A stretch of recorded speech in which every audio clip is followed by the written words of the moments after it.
Halo teman-teman semua, apa kabarnya? Dimanapun kalian berada, semoga kita semua diberikan kesehatan ya. Perkenalkan dulu, nama aku Angelia Melody dari Kapal Adu Sayang, peserta pelatihan Lead Others 2020 yang diadakan oleh Tanoto Foundation. Untuk yang bingung ini video apa? Ini adalah video yang aku buat untuk membagikan insight yang aku dapetin di salah satu sesi pelatihan Lead Others dari Tanoto Foundation beberapa hari yang lalu. Nah, di sesi itu ada pembicara yang menurutku menginspirasi, dan harapannya teman-teman juga dapat terinspirasi lewat ceritaku ini. Pembicara yang dihadirkan saat itu adalah Kak Nur Agis Aulia. Untuk yang belum kenal, kita kenalan sedikit yuk. Kak Agis merupakan pelopor agropreneur muda yang mulai merintis karyanya di kampungnya sendiri, yaitu di wilayah Banten. Kak Agis lulus kuliah dengan gelar cum laude dari salah satu perguruan tinggi negeri terbaik di Indonesia. Ia juga sudah diterima untuk bekerja di BUMN, tapi kemudian memilih untuk kembali ke kampungnya. Kak Agis tergerak karena melihat tingkat pengangguran dan kemiskinan yang besar di desanya. Ia mulai mencari tahu dan melakukan riset. Apa sih yang mengakibatkan hal ini terjadi? Ternyata disimpulkan bahwa bukan karena dananya kurang, bukan juga karena tidak ada penelitian di sana, tapi ternyata karena sektor potensi yang tidak dioptimalkan. Dan Kak Agis melihat sektor itu adalah agro. Maka dari itu, Kak Agis tergerak untuk mengoptimalkan sektor pertanian dan peternakan. Saat itu tentu tidak mudah menghadapi tantangan dan cibiran orang banyak yang berpikir bahwa sudah lulus kuliah, cum laude, lulus dari salah satu perguruan tinggi negeri terbaik di Indonesia. Kok malah balik ke desa dan jadi petani?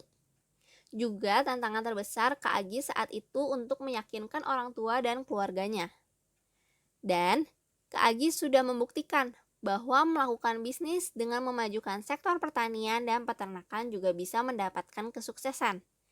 Bahkan, Kak Agis sukses untuk menyejahterakan petani dan peternak di desanya. Kak Agis saat ini sudah kita kenal sebagai founder dari Jawara Farm. Nah, dengan apa yang dilakukan Kak Agis hingga saat ini, yaitu mengedukasi para petani muda supaya ada regenerasi dan mengaplikasikan sistem bisnis agro yang dapat memberikan pendapatan per hari, per minggu, per bulan, dan per tahun bagi para petani dan peternak, menurutku sangat mendukung untuk mencegah dan mengurangi tingkat kelaparan dan kurangnya gizi masyarakat setempat. Hal ini sejalan dengan tujuan dari SDG nomor 2, yaitu Zero Hunger. Namun, dalam proses menjalani bisnis agronya, Kak Agis juga mengalami jatuh dan bangun. Kak Agis pernah terkena penipuan, gagal panen, dan lainnya yang menyebabkan kerugian yang juga tidak sedikit jumlahnya. Karena Kak Agis memiliki tekad yang kuat dan mau belajar dari pengalaman, Kak Agis terus berusaha untuk membangun bisnis agronya dan terus mengedukasi para petani muda agar pekerjaan petani tidak dianggap remeh.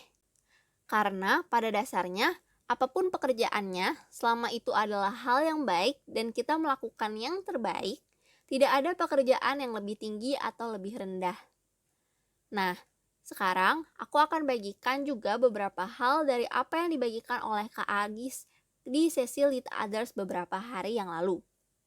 Yang pertama, life purpose itu penting. Tapi gimana caranya kita tahu kalau itu beneran life purpose kita? Life purpose itu adalah saat kita melakukan suatu hal yang membuat kita merasa bahagia yang luar biasa, merasa sangat hidup dan bersemangat. Berada pada posisi terbawah dalam hidup dan kehilangan semangat mungkin terjadi, tapi akan ada yang mendorong kita untuk terus melakukannya apabila itu adalah life purpose kita. Yang kedua, konsisten mengevaluasi life goals dan life plan. Kalau ada yang gak tercapai gimana life plan-nya? Ya udah gak apa-apa, jangan stres, evaluasi aja dan buat target yang baru. Yang ketiga, jadilah diri sendiri. Jangan memaksakan diri untuk menjadi seperti orang lain.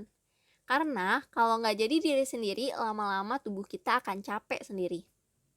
Yang keempat, berkaryalah hingga banyak orang yang dapat merasakan karya kita.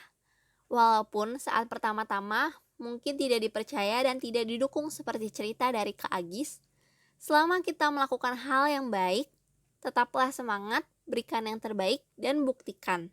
Tapi, tetap jangan tutup telinga dari masukan-masukan orang lain ya. Yang kelima, dalam berbisnis, harus memiliki visi, misi, dan goals yang kuat. Visi, misi, dan goals ini penting untuk mengevaluasi diri, lebih konsisten, dan tetap pada jalurnya. Yang keenam, never give up. Miliki komitmen yang kuat dan mau belajar dari pengalaman. Yang ketujuh atau yang terakhir, waspada dan berdoa dalam menghadapi tantangan.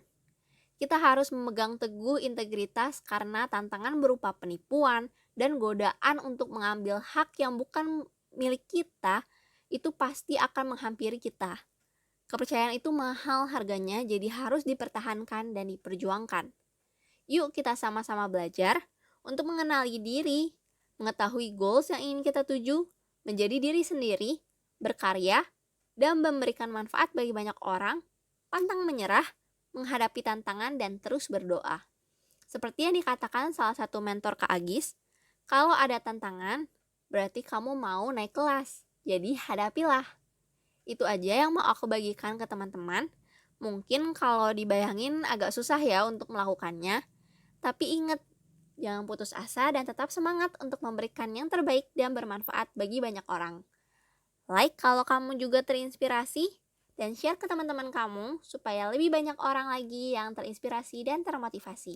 Terima kasih sudah mendengarkan sampai habis.